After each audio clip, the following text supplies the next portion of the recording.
Bienvenue sur le screencast de Andropan, un logiciel tournant sur le système d'exploitation Android, vous permettant de prendre, de visionner et de partager vos photos panoramiques. Ce screencast a été réalisé grâce à l'émulateur du SDK et de DroidX. Donc en lançant l'application, nous arrivons sur la liste de panoramas déjà enregistrés, où on peut voir un aperçu avec les perspectives rectifiées. Nous allons maintenant paramétrer notre application en introduisant nos préférences. Ces préférences sont constituées de 3 options. Le login, qui représente notre compte au site Panoramio, site permettant le partage des photos. Son mot de passe de notre compte. Et l'option de localisation GPS, permettant ou pas d'écrire dans le fichier EXIF des photos les coordonnées GPS. Maintenant que le paramétrage des préférences sont faites, nous pouvons demander nos coordonnées GPS actuelles. Une fois les coordonnées GPS reçues, Andropan nous le signale par une petite vibration de l'appareil. Ceci permettant évidemment de localiser après le panorama sur Panoramio. Nous pouvons maintenant créer un panorama. En cliquant sur le bouton Map, on lance l'activité Map d'Android qui nous localise, donc avec nos coordonnées actuelles. Ici, c'est situé dans une des communes de Bruxelles.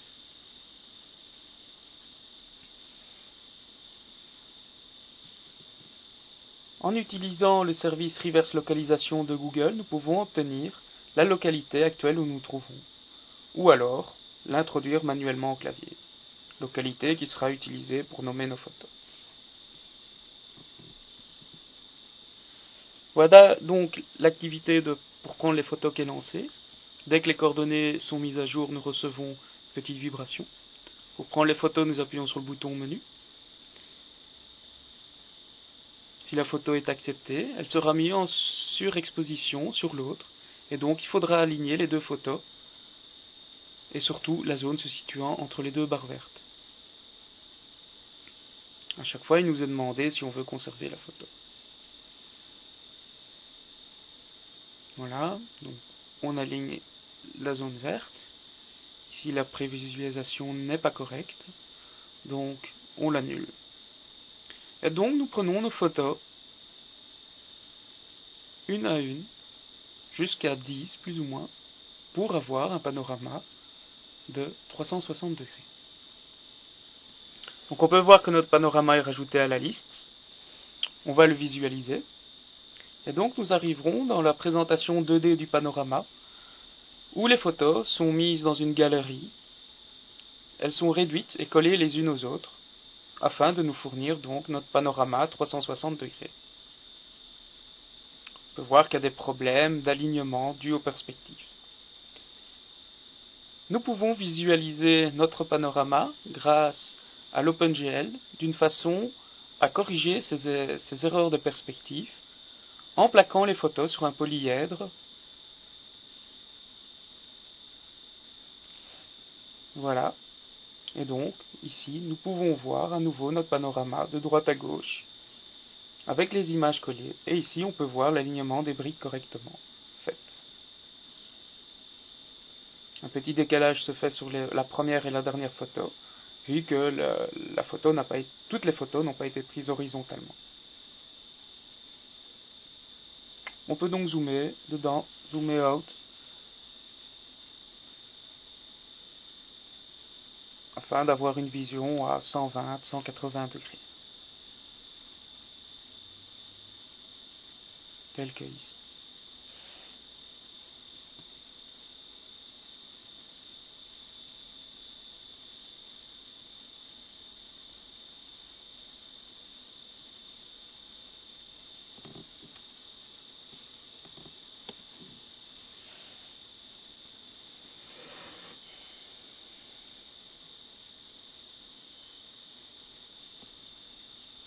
Une autre fonctionnalité d'Andropan est de permettre de travailler sur le contraste des photos, afin de corriger les erreurs d'exposition à la lumière, dues au fait qu'on tourne, et donc la lumière est différente entre chaque prise de vue.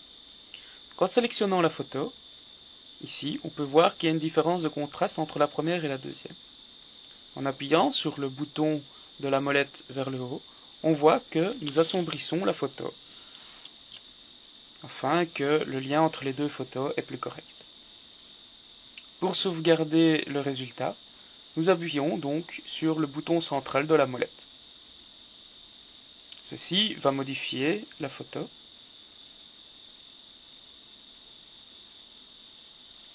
Si la photo modifiée est une de la première, deuxième et troisième destinée au thumbnail de départ, on nous propose donc de modifier ce thumbnail. Nous allons donc modifier la troisième photo, qui est beaucoup trop sombre par rapport à la deuxième. Donc là, on choisit la troisième photo, et pour l'éclaircir, nous choisissons le bouton de la molette vers le bas, afin de l'éclaircir, et ainsi de suite. Ceci nous permettra donc d'avoir un contraste uniforme sur toutes nos photos.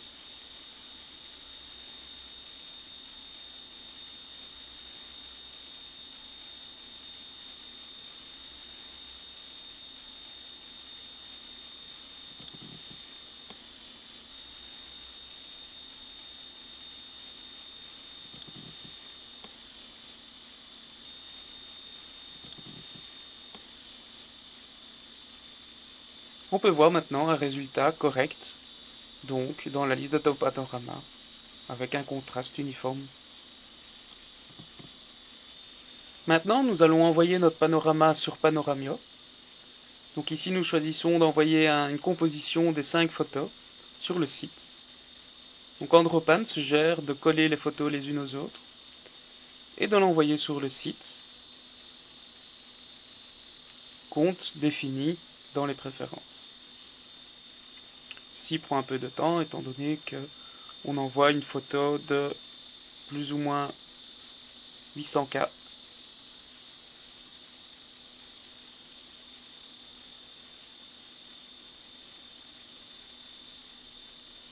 Nous pouvons choisir la photo centrale en la sélectionnant en galerie, et donc le panorama de la composition de 5 photos se fera avec cette photo centrale. Maintenant, sur le site Panoramio, nous voyons que notre panorama a été chargé avec le lieu introduit à la création du panorama ainsi que sa date de prise de vue. Donc, nous pouvons la voir en détail.